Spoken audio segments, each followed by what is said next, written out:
This is my 1985 3DSL.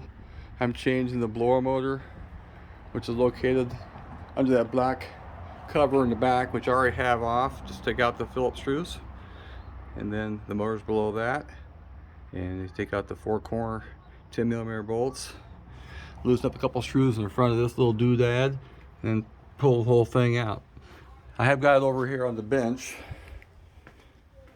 And I took the clips off. There's clips so you can take the pieces in half.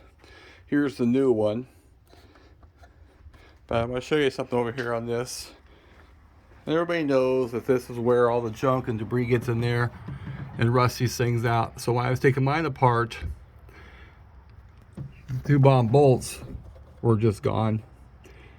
And so what I did was I took some 2-part epoxy and a stainless steel bolt, and I mixed it up and set it down in that rusty area with the motor on it so it dries in place.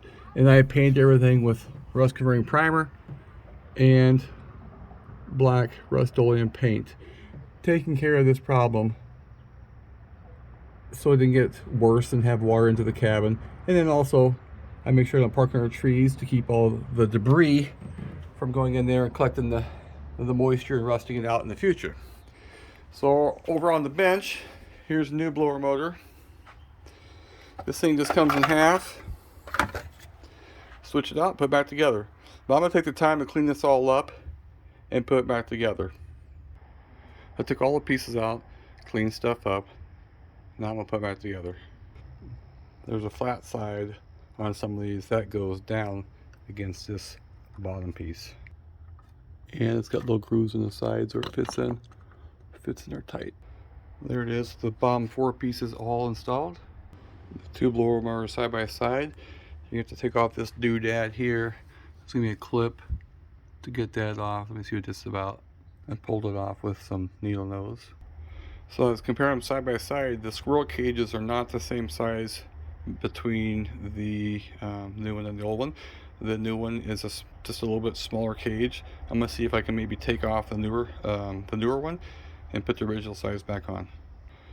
So I tried taking this off by holding against the wheel and then tapping down the center with a hammer. It's going slowly. I also put some lubrication on there, but I'm thinking about drilling it out and see if I can get it out that way.